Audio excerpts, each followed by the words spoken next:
No ar, Jornal da CUT. Olá Brasil, hoje é segunda-feira, 2 de agosto de 2021. Eu sou André Acarini e o Jornal da CUT está no ar. Hoje os assuntos que você confere são os seguintes. INSS faz pente fino para cortar benefícios de auxílio-doença. Imunização. Existe vacina boa ou ruim? Desemprego atinge 14 milhões e 800 mil brasileiros. São os assuntos que você confere a partir de agora aqui no Jornal da CUT. Rádio CUT. Aqui a classe trabalhadora tem voz. A taxa de desemprego do trimestre fechado em maio deste ano foi de 14,6%. São 14 milhões e 800 mil trabalhadores e trabalhadoras procurando emprego.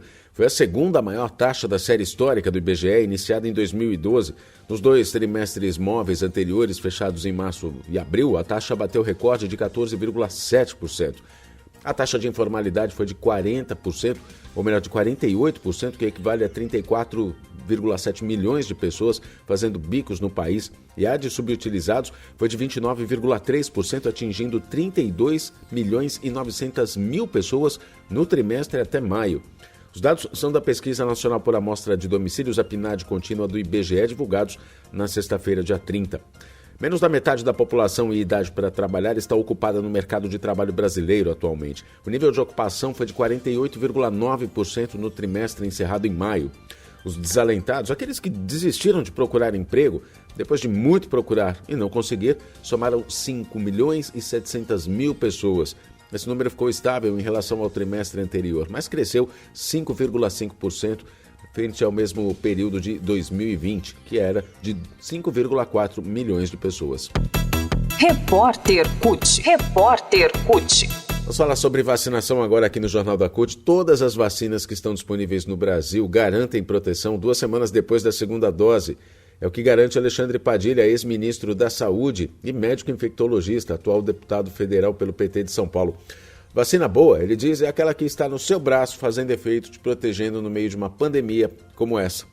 Na nossa série sobre vacinas aqui no Jornal da CUT, o ex-ministro Alexandre Padilha fala então sobre a proteção dos imunizantes e quais cuidados devemos ter mesmo estando vacinados. A gente lembra que nem 20% da população foi imunizada até agora com as 2 doses da vacina ou com dose única para ser considerada pessoa totalmente imunizada. O ideal é 75% da população totalmente imunizada para que a pandemia seja considerada sob controle. Todas as vacinas contra a Covid-19 que nós temos no mundo garantem uma proteção muito importante para que a pessoa não tenha um caso grave ou morte, mas não garante em 100% que a pessoa não venha a se infectar.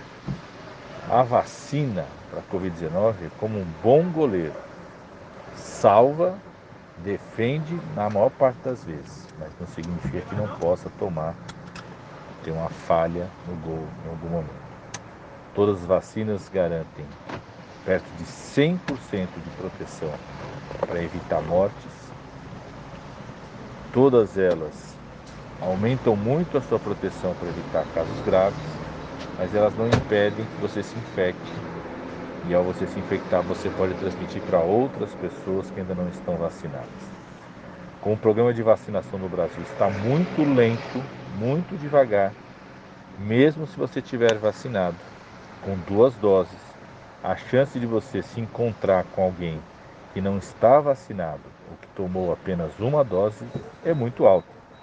Por isso, mesmo vacinado, é importante você se manter com a preocupação do distanciamento físico, com o uso da máscara, com a higienização e não participar de nenhum tipo de aglomeração que não seja essencial.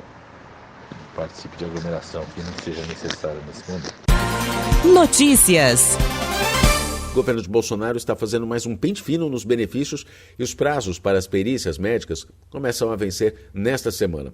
Os comunicados vêm sendo enviados há 6 meses por carta, e-mail ou por meio de instituições bancárias, no caixa eletrônico, por exemplo, na hora de retirar o benefício, né?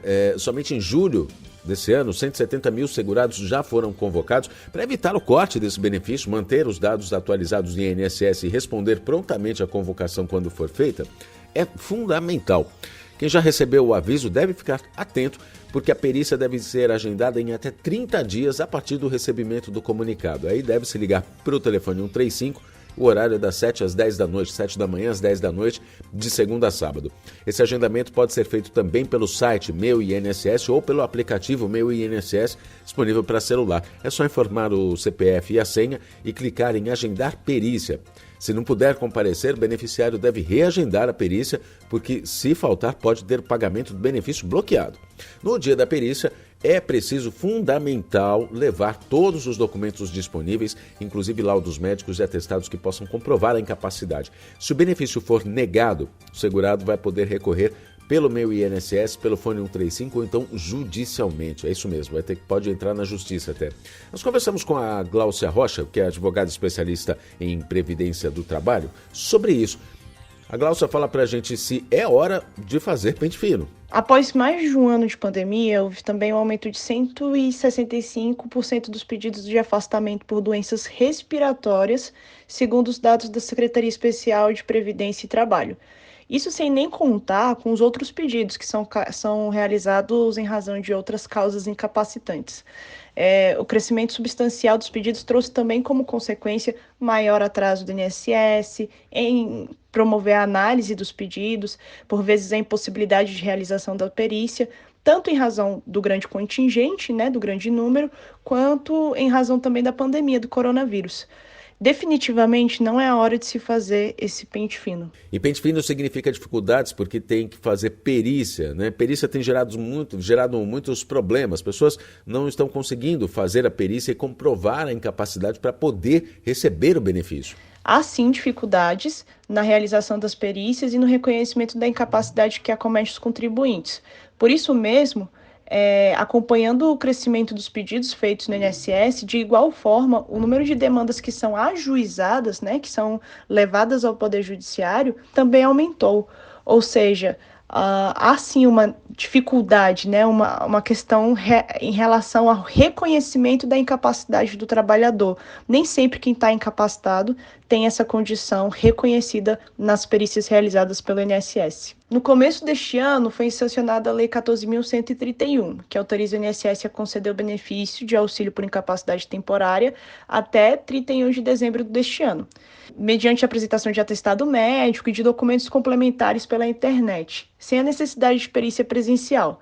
No entanto, as determinações para a realização deste pente fino, que vai ser iniciado agora em agosto, elas contrariam frontalmente as disposições dessa lei que eu acabei de mencionar. Os que já tiveram benefícios deferidos sem data de cessação estipulada e os que ainda não tiveram seus benefícios, os seus pedidos, na verdade, analisados, serão submetidos à realização de perícia.